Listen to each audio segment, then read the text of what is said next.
بسم اللہ الرحمن الرحیم نحمده ونصلی علی رسوله الکریم اما بعد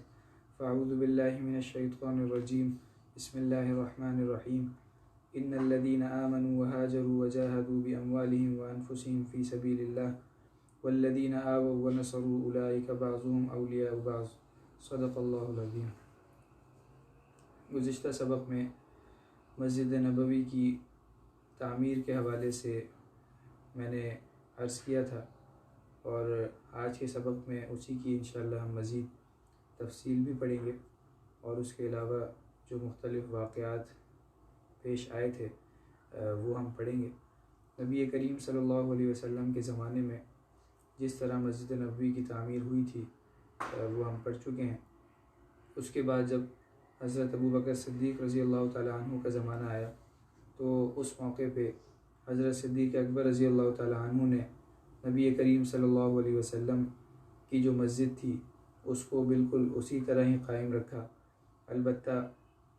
اس میں جو کچھ تھوڑی بہت ٹوٹ پھوٹ ہو گئی تھی اس کو انہوں نے مرمت کروا دیا۔ مثلا کچھ ستون تھے جو کہ گر پڑے تھے، اور اسی طرح اور جو کچھ چیزیں تھیں جیسے کھجور کے میں نے بتایا تھا کہ ستون لگے ہوئے تھے، اس میں سے جو گر گئے تھے وہ سیدھا ہو کے اس کو انہوں نے تبدیل فرما دیا۔ لیکن جس طرح کی مسجد نبی کریم صلی اللہ علیہ وسلم کے زمانے میں تھی اسی طرح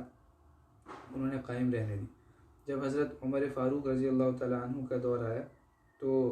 انہوں نے سن 17 ہجری میں اس مسجد نبوی میں توسیع فرمائی، اور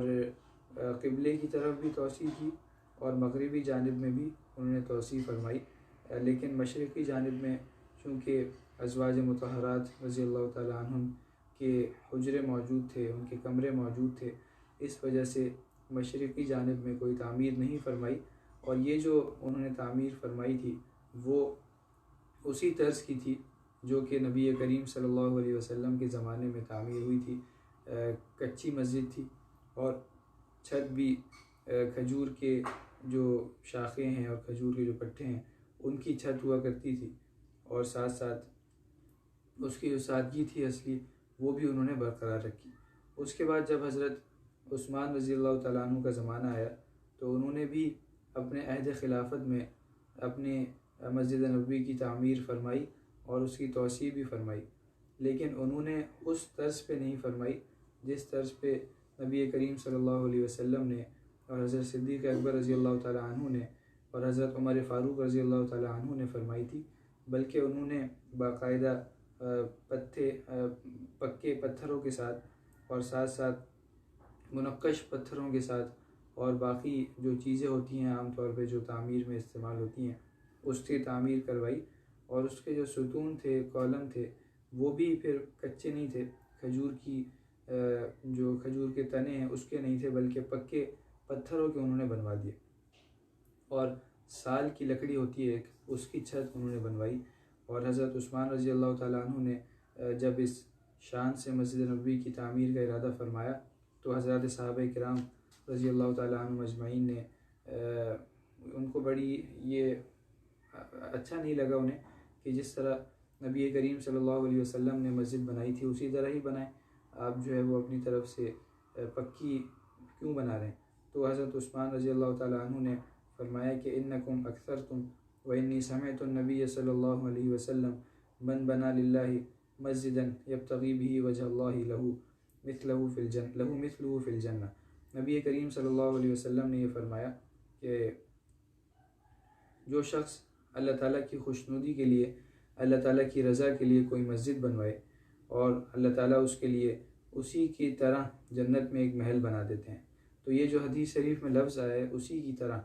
تو اس لفظ سے انہوں نے استدلال کیا کہ جتنی شاندار ہم مسجد بنائیں گے اسی طرح اتنا ہی شاندار اللہ تعالیٰ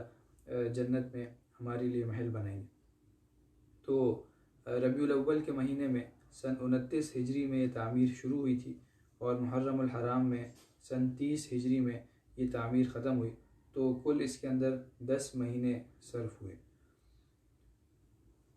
نماز جنازہ کی جو جگہ تھی نبی کریم صلی اللہ علیہ وسلم کے زمانے میں وہ بھی مسجد نبوی کے ساتھ ہی بنائی گئی تھی، اور اس کی وجہ یہ تھی کہ شروع میں حضرت ابو سعید خدری رضی اللہ تعالیٰ عنہ فرماتے ہیں کہ جب نبی کریم صلی اللہ علیہ وسلم مدینہ منورہ تشریف لائے تو اس موقع پہ جب بھی کوئی مسلمان صحابی انتقال کے قریب ہوتے تھے، ہمیں اندازہ ہو جاتا تھا کہ ان کا انتقال ہونے والا ہے، تو ہم نبی کریم صلی اللہ علیہ وسلم کو اطلاع کر دیا کرتے تھے۔ نبی کریم صلی اللہ علیہ وسلم اس موقع پہ تشریف لے آتے تھے، اور جب تک ان کا انتقال نہیں ہو جاتا تھا، اور انتقال کے بعد پھر تجہیز و تکفین اور اس کے بعد پھر تدفین کا جو عمل ہوتا ہے، اس میں پورے میں نبی کریم صلی اللہ علیہ وسلم شامل ہوتے تھے۔ تو اس کی وجہ سے بسا اوقات آپ کو بہت دیر ہو جاتی ہے۔ صحابہ کرام نے یہ سوچا کہ اب ہمیں ایسا نہیں کرنا چاہیے، بلکہ پھر ایسا کرنے لگے کہ جب انتقال ہو جاتا تھا اور تجہیز و تکفین ہو جاتی تھی تو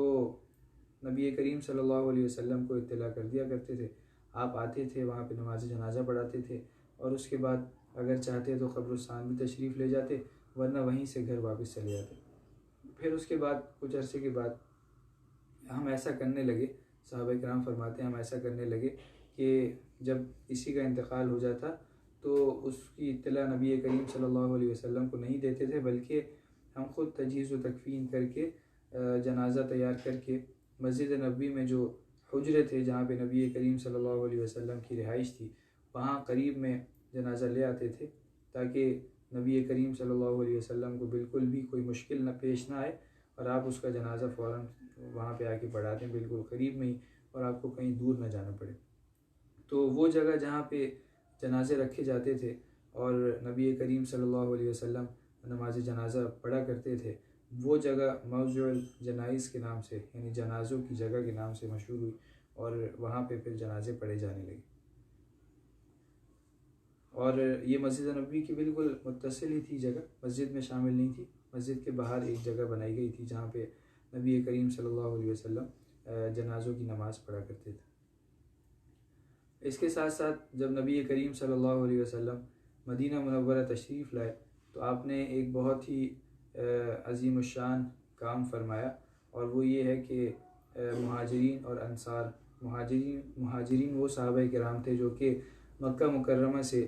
ہجرت کر کے آئے تھے، اور انصار وہ صحابہ کرام تھے جو خود پہلے سے مدینہ منورہ میں موجود تھے اور وہ وہیں کے رہنے والے تھے۔ ان دونوں حضرات صحابہ کرام کے درمیان نبی کریم صلی اللہ علیہ وسلم نے مواخات کا رشتہ قائم فرمایا۔ مواخات کا مطلب بھائی چارگی ہے، یعنی ایک مہاجر صحابی کو نبی کریم صلی اللہ علیہ وسلم نے ایک انصاری صحابی کا بھائی بنا دیا، اور بھائی بنانے کا مقصد یہ ہے کہ یہ دونوں آپس میں ایک دوسرے کی مدد کریں گے، نصرت کریں گے، اور ساتھ ساتھ مہاجرین کے پاس تو ظاہر ہے اس زمانے میں اتنا مال نہیں تھا، سب کچھ چھوڑ چھاڑ کے آئے تھے، اپنے گھر بار بھی چھوڑ دیے تھے۔ انصار کے پاس کسی حد تک مال موجود تھا، تو انہوں نے مہاجرین کی بہت ہی زیادہ مدد کی، ان کی دستگیری کی، ان کی نصرت کی، حتیٰ کہ اپنا جو ان کا کاروبار تھا، بزنس تھا، اس میں بھی ان کو شامل کیا۔ اور یہاں تک کہتے ہیں کہ اگر کسی انصاری صحابی کی 2 بیویاں تھیں، 2 اہلیاں تھیں، تو انہوں نے مہاجر صحابی سے کہا کہ بھائی میری 2 بیویاں ہیں، آپ ان میں سے جس سے چاہے نکاح کرنا چاہ رہے ہیں مجھے بتا دیں، میں اس کو اپنے نکاح سے الگ کر دوں گا، طلاق دے دوں گا، اور آپ پھر عدت گزرنے کے بعد اس سے نکاح کر لیے گا۔ یہ انصار کے جذبات تھے جو کہ اپنے بھائی جو مہاجر تھے ان کے ساتھ۔ تو اس طرح سے نبی کریم صلی اللہ علیہ وسلم نے یہ مواخات کا رشتہ قائم فرمایا، اور یہ مواخات قائم فرمانے کا ایک بڑا مقصد یہ بھی تھا کہ جس طرح پہلی امتیں آپس کے اختلاف کی وجہ سے، آپس کے جنگ و جدل کی وجہ سے، اور آپس کی فتنہ و فساد کی وجہ سے ہلاک ہو گئی ہیں، تو اس وجہ سے میری امت ہلاک نہ ہو، کیونکہ یہ بالکل 2 الگ الگ قومیں تھیں، مہاجر مکی تھے اور انصار مدنی تھے۔ اس وجہ سے آپ نے یہ بھائی چارگی کا رشتہ قائم فرما دیا، تاکہ دنیاوی مدد و نصرت کے ساتھ ساتھ آپس کا جو اتحاد ہے اور آپس میں جو مسلمانوں کا اتفاق ہونا چاہیے، جس طرح کا ہونا چاہیے، وہ ویسا ہو سکے۔ اور واقعتاً انصار نے بہت ہی زیادہ اس کا حق ادا کیا، اور جیسا کہ میں نے عرض کیا کہ انہوں نے اپنے کاروبار میں، اپنے گھروں میں، مکانات میں، اور اب حتیٰ کہ اگر کسی کی 2 بیویاں ہیں تو اس میں بھی اس نے یہ انصاری کو، مہاجر کو یہ اختیار دے دیا کہ آپ جس سے چاہیں نکاح کرنا چاہ رہے ہیں مجھے بتا دیں، میں اس کو اپنے نکاح سے الگ کر دوں گا، عدت کے بعد پھر آپ نکاح کر لیں۔ اسی طرح یہ رشتہ اتنا مضبوط تھا کہ اگر کسی مہاجر بھائی کا یا کسی انصاری کا انتقال ہو جاتا تھا تو اس وقت میراث بھی آپس میں ایک دوسرے کو ہی ملتی تھی۔ مثال کے طور پہ اگر کسی انصاری کا انتقال ہوگا تو جو مہاجر اس کا بھائی ہے وہ اس کا وارث بھی ہوگا۔ یہ اس آیت میں جو میں نے ابھی خطبے میں پڑھی ہے، ان الذین آمنوا وہاجروا وجاہدوا باموالہم وانفسہم فی سبیل اللہ والذین آووا ونصروا اولئک بعضهم اولیاء بعض، یہ سورہ انفال کی آیت نمبر 72 ہے۔ اس میں اللہ تعالیٰ نے یہ بات بیان فرمائی ہے کہ یہ آپس میں ایک دوسرے کے وارث ہوں گے۔ تو اس زمانے میں ایسے ہی ہوتا تھا۔ اس کے بعد پھر جب باقاعدہ میراث کے احکامات نازل ہو گئے، نبی کریم صلی اللہ علیہ وسلم نے بھی تشریف فرمائی اور قرآن مجید میں بھی اللہ تعالیٰ نے باقاعدہ آیات نازل فرمائی، تو پھر اب تو ظاہر ہے کہ یہ سلسلہ نہیں ہے، اب تو جو ورثہ ہیں وہ اللہ تعالیٰ نے بیان فرما دیے۔ لیکن اس زمانے میں یہ رشتہ اتنا مضبوط تھا، یہ مواخات کا رشتہ اس قدر زبردست تھا کہ اگر کسی کا انتقال ہو جاتا تھا تو دوسرا اس کا وارث بھی بنتا تھا۔ تو یہ جو مواخات تھی اس کے بارے میں 2 مرتبہ کہتے ہیں کہ یہ مواخات ہوئی ہے۔ ایک مرتبہ تو مکہ مکرمہ میں ہوئی، جب مکہ مکرمہ میں نبی کریم صلی اللہ علیہ وسلم اور حضرات صحابہ کرام بڑے مظلومیت کی حالت میں تھے، اس زمانے میں بھی مواخات کا رشتہ آپ نے قائم فرمایا تھا۔ اور اس کے بعد جب مدینہ منورہ آپ تشریف لے آئے تو مدینہ منورہ آنے کے بعد بھی یہ مواخات کا رشتہ آپ نے قائم فرمایا اور مختلف صحابہ کرام کو آپس میں ایک دوسرے کا بھائی بنا دیا۔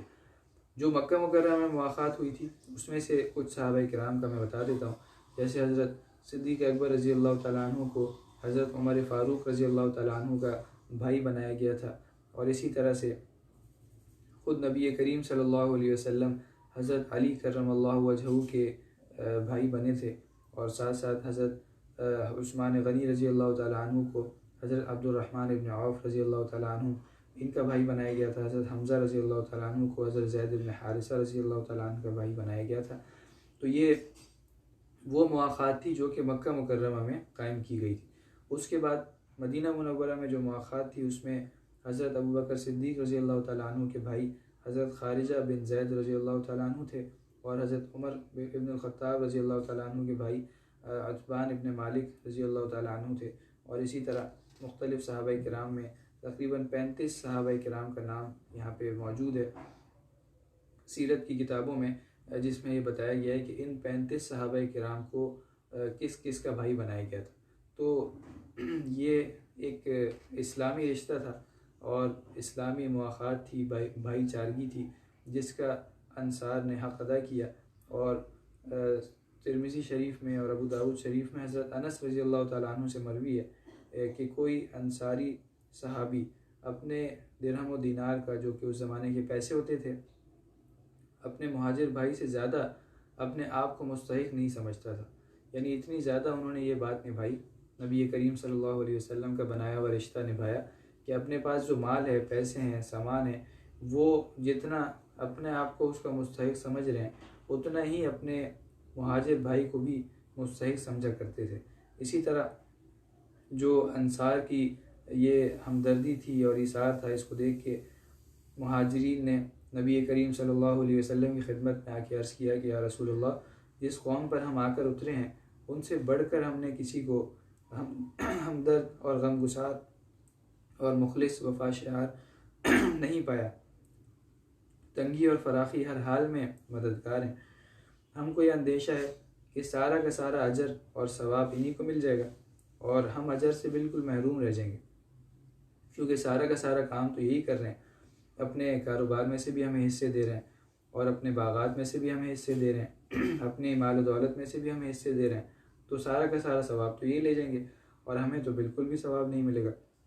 نبی کریم صلی اللہ علیہ وسلم نے فرمایا کہ نہیں، جب تک تم ان کے لیے دعا کرتے رہو،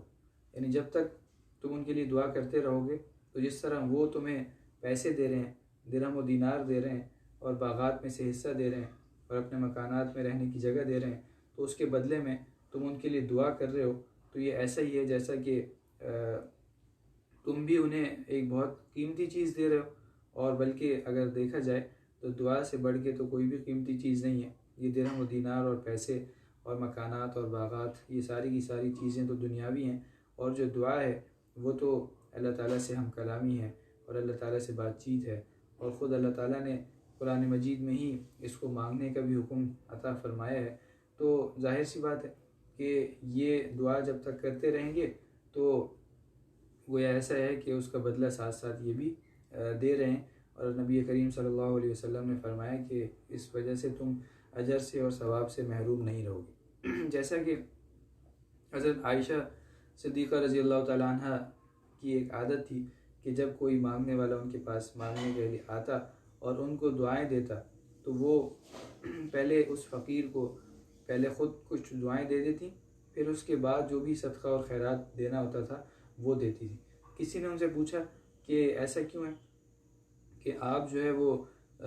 صدقہ و خیرات بعد میں دیتی ہیں، پہلے جو ہے اس کو دعائیں دیتی ہیں؟ تو انہوں نے فرمایا کہ اگر میں اس کو دعا نہ دوں اور صرف صدقہ اور خیرات دے دوں تو اس کا احسان مجھ پہ زیادہ ہوگا اور میرا احسان اس کے مقابلے میں کم ہوگا، کیونکہ اس نے مجھے دعا دی ہے جو زیادہ قیمتی ہے، اور میں نے اس کو درہم و دینار دیے ہیں جو کہ دعا کے مقابلے میں کم قیمتی ہیں۔ اس وجہ سے میں یہ کرتی ہوں کہ اگر وہ دعا دے رہا ہے کوئی تو میں بھی پہلے اس کو دعا دے دیتی ہوں تاکہ دعا کے بدلے میں میری دعا ہو جائے، اور اس کے بعد مزید احسان کر کے جو بھی صدقہ و خیرات اور پیسے دینے ہوتے ہیں تو وہ میں اس کو دے دیتی ہوں۔ تو یہ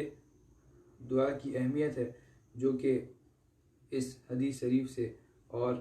حضرت عائشہ صدیقہ رضی اللہ تعالیٰ عنہ کا جو طرز عمل ہے اس سے ہمیں معلوم ہوتی ہے۔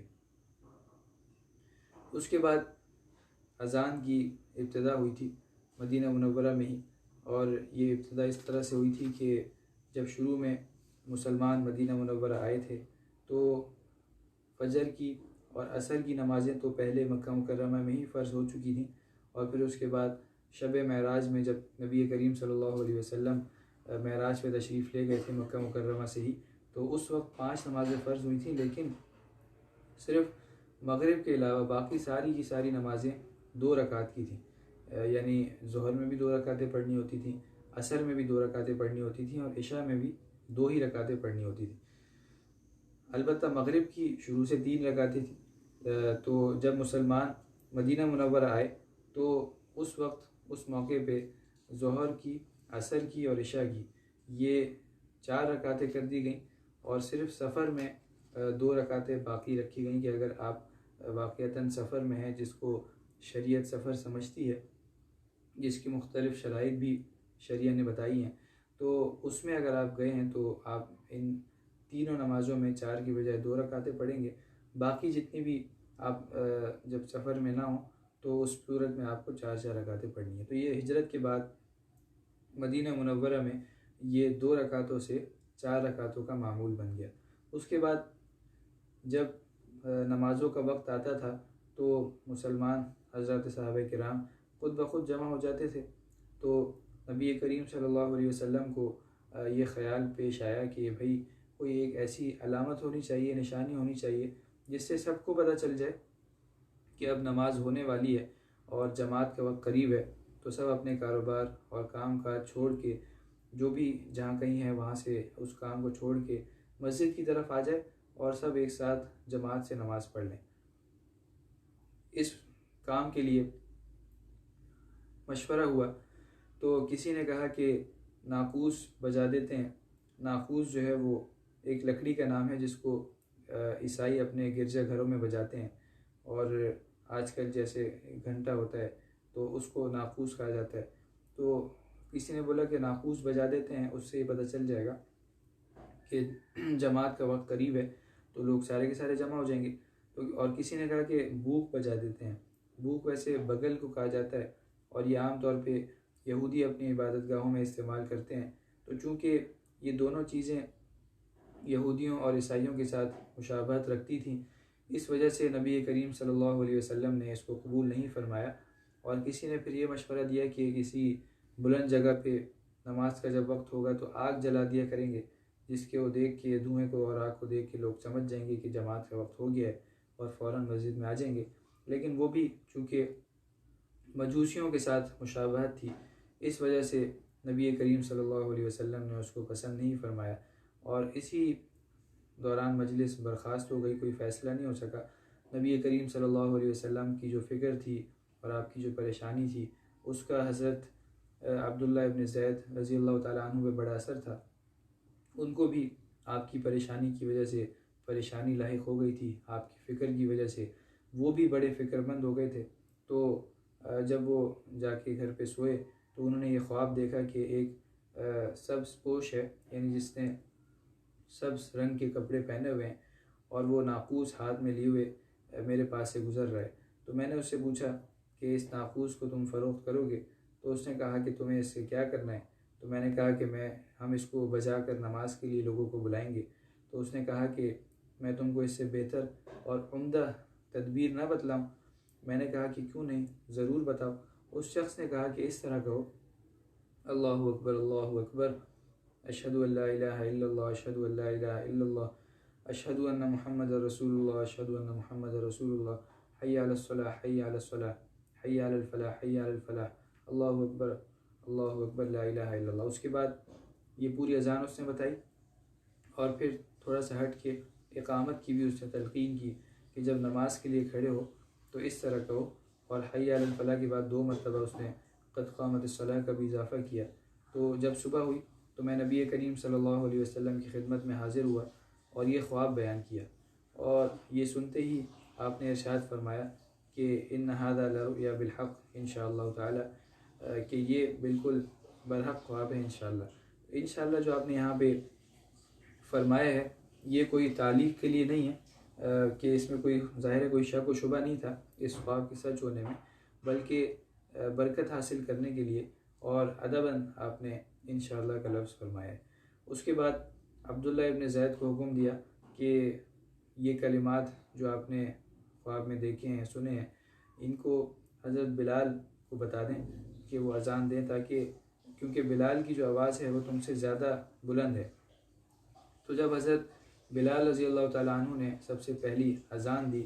تو حضرت عمر فاروق رضی اللہ تعالیٰ عنہ یہ سنتے ہی اپنے گھر سے جلدی کی حالت میں اور چادر گھسیٹتے ہوئے تشریف لائے اور نبی کریم صلی اللہ علیہ وسلم سے عرض کیا کہ والذی بعثک بالحق لقد رأیت مثل الذی ارى، کہ جس طرح سے اس ذات پاک کی قسم، او کما قال، کہ اس ذات پاک کی قسم جس نے آپ کو حق دے کر بھیجا ہے، میں نے بھی ویسا ہی دیکھا ہے جیسا کہ عبداللہ ابن زید کو دکھایا گیا ہے۔ یہ سن کر نبی کریم صلی اللہ علیہ وسلم نے فرمایا فللہ الحمد، تمام تعریف اللہ تعالیٰ کے لیے ہیں، اور یہ حدیث شریف مختلف مقامات پہ ذکر ہے، حدیث کی کتابوں میں موجود ہے۔ تو یہ اذان کی ابتدا تھی جو نبی کریم صلی اللہ علیہ وسلم کی فکر کی وجہ سے اور حضرات صحابہ کرام کی فکر کی وجہ سے یہ اذان کی ابتدا ہوئی، اور اس طرح سے نبی کریم صلی اللہ علیہ وسلم کے زمانے میں حضرت بلال رضی اللہ تعالیٰ عنہ نے سب سے پہلے یہ اذان دی، اور ان کو یہ شرف حاصل ہوا کہ نبی کریم صلی اللہ علیہ وسلم کے مؤذن بنے،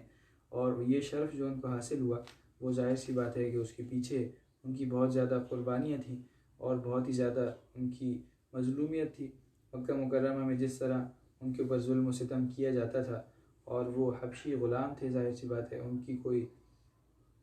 اس زمانے میں دنیاوی حساب سے کوئی عزت کی کوئی اسباب نہیں تھے۔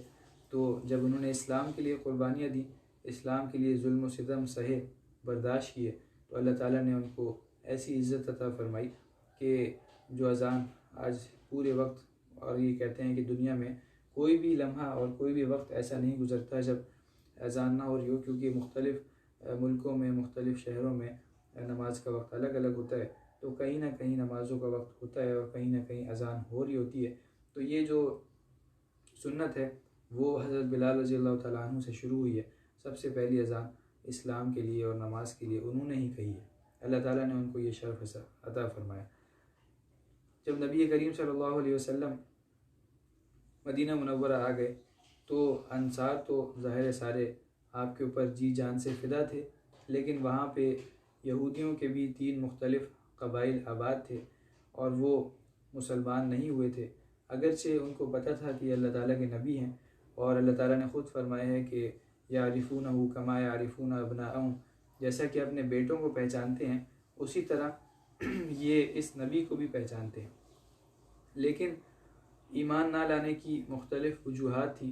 اس میں سے ایک وجہ یہ بھی تھی کہ نبی کریم صلی اللہ علیہ وسلم بنو اسماعیل میں سے آئے تھے، اور یہ سارے کے سارے جو یہودی تھے وہ بنو اسحاق میں سے تھے۔ ان کو یہ اعتراض تھا کہ ہمارے خاندان میں سے کیوں نہیں آئے، نبوت ہمارے خاندان میں کیوں نہیں آئی، یہ حسد تھا، اعتراض تھا، جس کی وجہ سے ایمان نہیں لے کر آئے۔ اور اسی طرح ان کی مختلف ذاتی اغراض بھی تھیں، ذاتی مفاد بھی تھے، جس کی وجہ سے ان کو ایمان کی توفیق حاصل نہیں ہوئی۔ نبی کریم صلی اللہ علیہ وسلم نے اس مقصد سے کہ ہمیں یہاں پہ رہنا ہے اور مسلمانوں کو یہاں پہ رہنا ہے، مکہ مکرمہ سے سب تھکے ہارے آئے ہیں، اور ساتھ ساتھ بڑی مشکلات کا سامنا کر کے آئے ہیں۔ مدینہ منورہ میں کوئی فتنہ نہ ہو، کوئی خانہ جنگی نہ ہو، اور اس قسم کے کوئی حالات پیش نہ آئیں، تو اس مقصد سے نبی کریم صلی اللہ علیہ وسلم نے یہودیوں سے معاہدہ کیا تھا، اور وہاں پہ ان کے 3 قبیلے موجود تھے، جس میں سے بنو قریظہ، بنو قینقاع اور تیسرا ایک اور قبیلہ تھا۔ ان تینوں سے نبی کریم صلی اللہ علیہ وسلم نے معاہدہ کیا، اور یہ جو معاہدہ تھا اس کی مختلف شقیں میں ابھی آپ کو پڑھ کے سناتا ہوں، لیکن اس سے یہ پتہ چلے گا کہ یہ معاہدہ بالکل بھی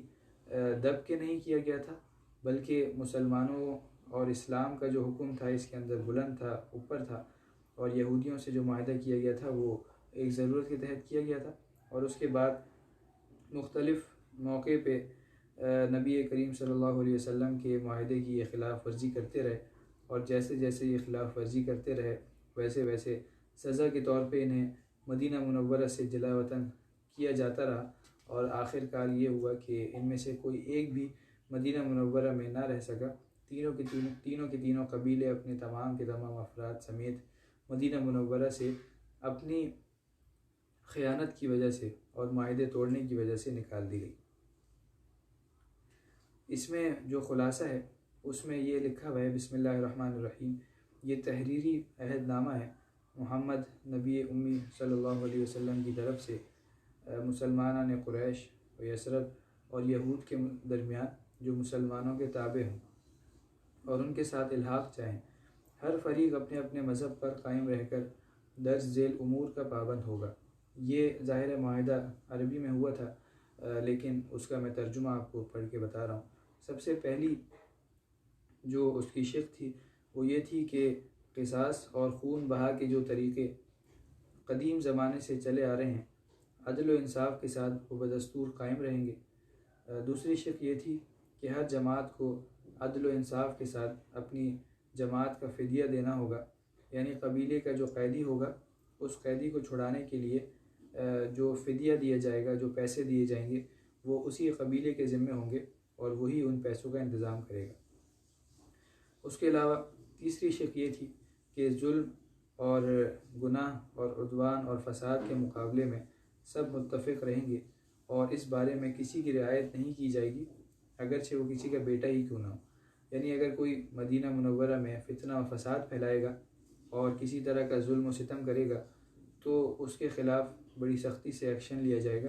اور اس ایکشن لینے میں یہ نہیں دیکھا جائے گا کہ کون کس قبیلے کا ہے اور کون جو ہے وہ کس کا بیٹا ہے، کس خاندان کا ہے، بلکہ جو بھی مدینہ منورہ میں فتنہ و فساد مچائے گا اس کو جو ہے اس کی سزا دی جائے گی۔ چوتھے نمبر پہ شق یہ تھی کہ کوئی مسلمان کسی مسلمان کو کسی کافر کے مقابلے میں قتل کرنے کا مجاز نہ ہوگا، اور نہ کسی مسلمان کے مقابلے میں کسی کافر کی مدد کرنے کی اجازت ہوگی۔ پانچویں شق یہ تھی ایک ادنا مسلمان کو بھی پناہ دینے کا وہی حق حاصل ہوگا جیسا کہ ایک بڑے رتبے کے مسلمان کو ہوگا۔ اگر کوئی کسی کو پناہ دیتا ہے، اس کی جان، مال، عزت و آبرو کی حفاظت اپنے ذمے لیتا ہے، تو اس کا پاس رکھنا پڑے گا، اس کا خیال رکھنا پڑے گا، چاہے وہ کوئی بڑے درجے کا مسلمان ہو یا چھوٹے درجے کا ہو، بہرحال اس کی پناہ کا اعتبار ہوگا۔ اور اسی طرح کسی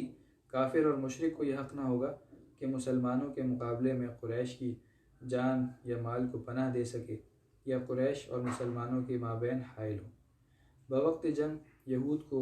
جان و مال سے مسلمانوں کا ساتھ دینا ہوگا، مسلمانوں کے خلاف مدد کی اجازت نہ ہوگی۔ نبی کریم صلی اللہ علیہ وسلم کا کوئی دشمن اگر مدینہ پر حملہ کرے گا تو یہود نبی کریم صلی اللہ علیہ وسلم کی مدد کریں گے، اور یہ مدد کرنا ان یہودیوں کے اوپر لازم ہوگا۔ جو قبائل اس عہد اور حلف میں شریک ہیں، اگر ان میں سے کوئی قبیلہ اس عہد سے نکلنا چاہے، علیحدگی اختیار کرنا چاہے، تو نبی کریم صلی اللہ علیہ وسلم کی اجازت کے بغیر اس عہد سے نہیں نکل سکتا۔ مسلمان اگر کسی سے صلح کرنا چاہیں گے تو یہودیوں کو بھی اس صلح میں شریک ہونا لازم ہوگا۔ جو کسی مسلمان کو قتل کرے گا اور شہادت موجود ہوگی، گواہی موجود ہوگی، تو اس کا قصاص لیا جائے گا۔ ہاں، اگر مقتول کا جو وارث ہے وہ معاف کر دے اور دیت لینے کے اوپر راضی ہو جائے تو اس کا اختیار ہے، وہ لے سکتا ہے۔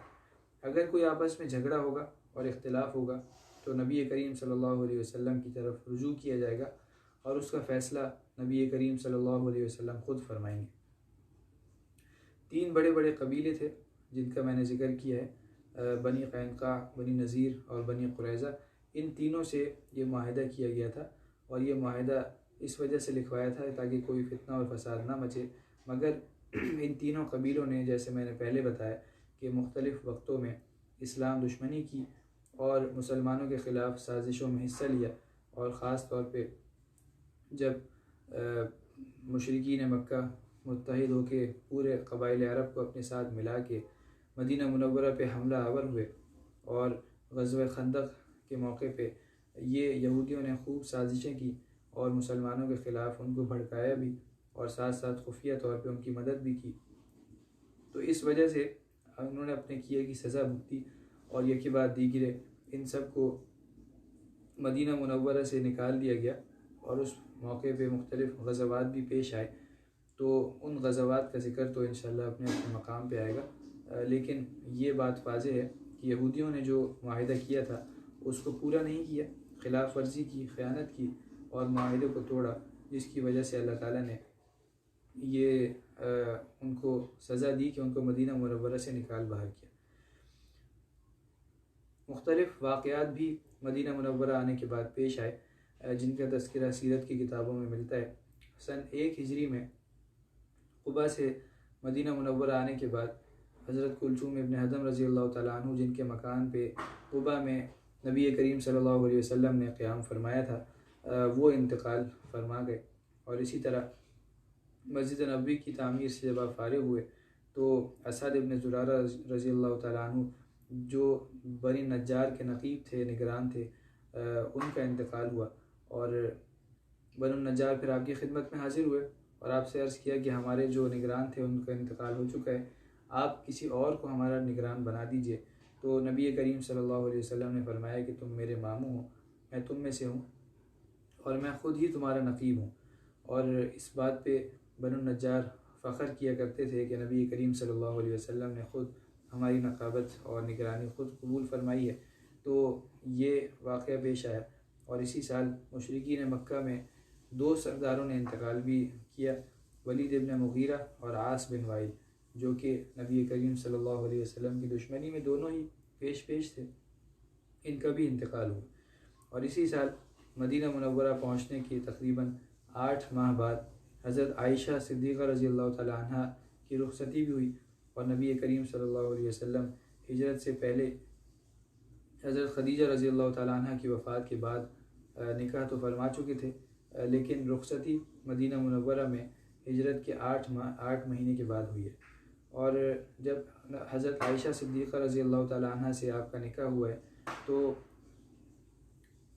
محدثین کرام فرماتے ہیں کہ ان کی عمر 6 یا 7 سال کی تھی، اور جب رخصتی ہوئی ہے تو 9 سال سے کچھ زائد ان کی عمر تھی۔ اس کے بعد ہجرت کے بعد جب مسلمان مدینہ منورہ آئے، اور یہ جو حضرت عائشہ صدیقہ رضی اللہ تعالیٰ عنہ سے نکاح ہوا تھا، یہ کہیں پہ ہو سکتا ہے اس کا ذکر آ جائے کہ اللہ تعالیٰ کی ہدایات پہ ہی ہوا تھا، اور یوں سمجھیں کہ نبی کریم صلی اللہ علیہ وسلم کو اللہ تعالیٰ نے خود حضرت عائشہ صدیقہ رضی اللہ تعالیٰ عنہ کو دکھایا تھا کہ یہ آپ کی اہلیہ ہوں گی اور آپ کی بیوی ہوں گی۔ تو اللہ تعالیٰ کی ہدایات پہ اور اللہ تعالیٰ کے حکم سے ہی یہ نکاح کیا گیا تھا۔ اور اس کے بعد ہجرت کے بعد جب مسلمان مدینہ منورہ آئے تھے تو مدینہ منورہ میں جتنے بھی کنویں تھے ان سب کا پانی کھارا تھا، صرف بیر روما کا مشہور ایک کنواں ہے اس کا پانی میٹھا تھا، لیکن اس کا مالک ایک یہودی تھا جو کہ پانی کو بیچا کرتا تھا، فروخت کیا کرتا تھا، اور کسی کو بھی پانی بلا اجازت اور پیسوں کے بغیر لینا نہیں دیا کرتا تھا۔ حضرت عثمان رضی اللہ تعالیٰ عنہ نے جب یہ ماجرا دیکھا تو بیر روما کو خرید کے نبی کریم صلی اللہ علیہ وسلم کی خدمت میں جنت کے ایک چشمے کے معاوضے میں پیش فرما دیا اور مسلمانوں کے لیے وقف کر دیا، اور یہ کہا کہ جس کا جی چاہے اس میں سے پی سکتا ہے اور پانی بھر سکتا ہے۔ یہ بہت مشہور حدیث ہے، اور حضرت عثمان غنی رضی اللہ تعالیٰ عنہ نے اس واقعے کی طرف اشارہ بھی فرمایا تھا جب بلوائیوں نے اور فتنہ اندازوں نے اور فسادیوں نے ان کے گھر کو ان کے خلافت کے زمانے میں گھیر لیا تھا اور پانی تک ان کے گھر لے جانے کی اجازت کسی کو نہیں دے رہے تھے، تو اس موقع پہ انہوں نے اس واقعے کی طرف اشارہ کیا تھا کہ میں نے ایسے وقت میں کنواں خرید کے مسلمانوں کے لیے وقف کیا تھا کہ جب اس کے علاوہ کوئی بھی میٹھا پانی موجود نہیں تھا، اور تمام کے تمام مسلمان اس کنویں سے پانی پیا کرتے تھے، اور آج تمہارا یہ حال ہے کہ تم مجھے پانی پینے کی اجازت نہیں دے رہے۔ تو اس واقعے کی طرف انہوں نے اشارہ کیا تھا۔ اس کے بعد تحویل قبلہ کا واقعہ پیش آیا سن 2 ہجری میں۔ ویسے تو جب تک نبی کریم صلی اللہ علیہ وسلم مکہ مکرمہ میں رہے اس وقت تک بھی بیت المقدس کی طرف منہ کر کے ہی نمازیں پڑھا کرتے تھے، لیکن اس زمانے میں چونکہ آپ مکہ مکرمہ میں تھے تو بیت المقدس کی طرف اس طرح سے منہ کرتے تھے کہ بیچ میں خانہ کعبہ بھی آ جاتا تھا اور پھر ساتھ ساتھ بیت المقدس کی طرف بھی منہ ہو جاتا تھا۔ لیکن جب مدینہ منورہ تشریف لائے تو اس صورت پہ عمل کرنا ممکن نہ رہا، تو پھر آپ بیت المقدس کی طرف منہ کر کے نمازیں پڑھتے رہے، یہاں تک کہ 16 یا 17 مہینے کے بعد اللہ تعالیٰ نے نبی کریم صلی اللہ علیہ وسلم کی خواہش کے مطابق، آپ خود یہ چاہتے تھے کہ میرا قبلہ خانہ کعبہ ہی ہو، خانہ کعبہ کی طرف منہ کر کے ہی آپ نمازیں پڑھنا چاہتے تھے، کیونکہ آپ کے جو جد امجد ہیں حضرت ابراہیم علیہ السلام انہوں نے اس کعبے کو بنایا تھا اور ان کا قبلہ بھی یہی تھا، اس وجہ سے آپ یہ چاہتے تھے۔ جیسا کہ پارہ نمبر 2 میں اللہ تعالیٰ نے بیان فرمایا ہے فولی وجہ کا شطر المسجد الحرام، یہ سورہ بقرہ کی 144 نمبر آیت ہے، اور اسی میں اللہ تعالیٰ نے یہ بھی بتایا ہے کہ نبی کریم صلی اللہ علیہ وسلم آسمان کی طرف منہ اٹھا کے دیکھا کرتے تھے کہ کس وقت خانہ کعبہ کی طرف منہ کر کے نماز پڑھنے کا حکم آئے گا، تو اس وجہ سے اللہ تعالیٰ نے آپ کی خواہش کے مطابق سن 2 ہجری میں ہجرت کے 16 یا 17 مہینے کے بعد یہ